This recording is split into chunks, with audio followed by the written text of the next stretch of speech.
Bismillahirrahmanirrahim. Assalamualaikum warahmatullahi wabarakatuh. Perkenalkan, nama saya Ramon Awal dari kelas B jurusan PAI semester 2. Di sini saya akan menjelaskan resume tentang munasabah Al-Quran. Jadi pengertian munasabah secara etimologi. Al-munasabah yang berarti dekat.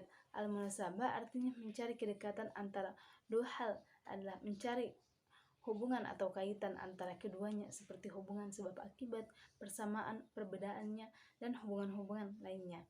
Secara terminologi, yang dimaksud dengan munasabah adalah mencari kedekatan, hubungan, kaitan antara satu ayat atau kelompok ayat yang berdekatan, baik dengan yang sebelumnya maupun yang sesudahnya. Termasuk mencari kaitan antara ayat yang berbeda pada akhir sebuah surat dengan ayat yang berada pada awal surah berikutnya, atau antara satu surat dengan surat yang sesudah atau sebelumnya. Dalam Quran surah Al-An'am ayat 82, Allah Subhanahu wa Ta'ala berfirman, orang-orang yang beriman dan tidak mencampuradukan iman mereka dengan kezaliman atau syirik, mereka itulah yang mendapat keamanan, dan mereka itu adalah orang-orang yang mendapat petunjuk. Dalam Quran lainnya seperti Quran surah Al-Luqman ayat 13, Allah Subhanahu wa Ta'ala berfirman, dan ingatlah ketika Luqman berkata kepada anaknya di waktu ia memberi pelajaran kepadanya, hai anakku, janganlah kamu mempersekutu Allah. Sesungguhnya mempersekutukan Allah adalah benar-benar kezaliman yang besar. Quran surah Al-Luqman ayat 13.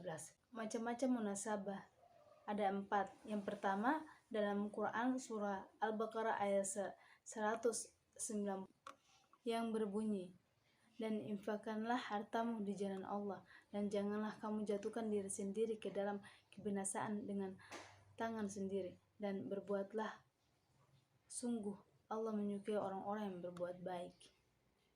Yang kedua, dalam Quran surah Al-Ma'un. Yang ketiga, dalam Quran surah Al-Baqarah ayat 120. Yang keempat, dalam Quran surah At-Tur awal An-Najm, akhir Al-Waqiah dengan awal Al-Hadid, dan surah Al-Fatihah dengan Al-Baqarah. Bentuk-bentuk munasabah ada 2. Yang pertama, zair al-irtibad atau hubungan nyata. Ada kala kalimat atau ayat yang kedua bisa berupa takkid atau penegasan, tafsir atau penjelasan, ittirad atau batahan, atau tasydid penekanan terhadap kalimat atau ayat yang pertama. Contohnya seperti Al-Maun yang bunyinya Bismillahirrahmanirrahim, ara'aital ladzi yukadzibu biddin. Yang kedua, khafi al-irtibat atau hubungan tidak nyata seperti madhufa Quran surah Al-Hadid ayat 4 atau ghair madhufa Quran surah Al-Baqarah ayat 6 yang berbunyi innal ladzina kafaru sawa'un 'alaihim a'anzartahum am lam tunzirhum la yu'minun. Dan adapun urgensi munasabah dalam penafsiran Al-Qur'an ada 3. Jadi yang pertama, dari sisi balagh atau toleransi antara ayat dengan ayat menjadikan ayat-ayat Al-Quran utuh dan indah.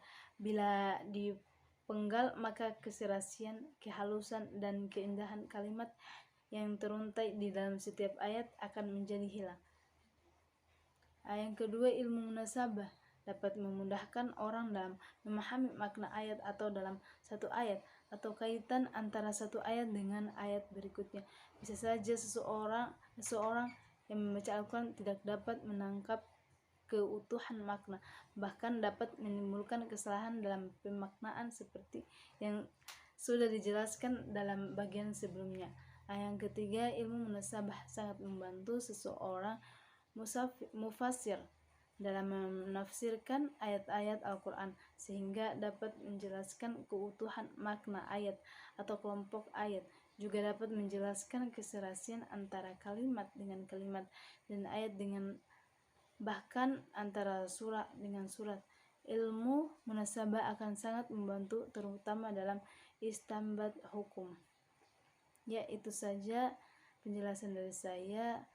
Kurang dan lebihnya mohon dimaafkan. Assalamualaikum warahmatullahi wabarakatuh.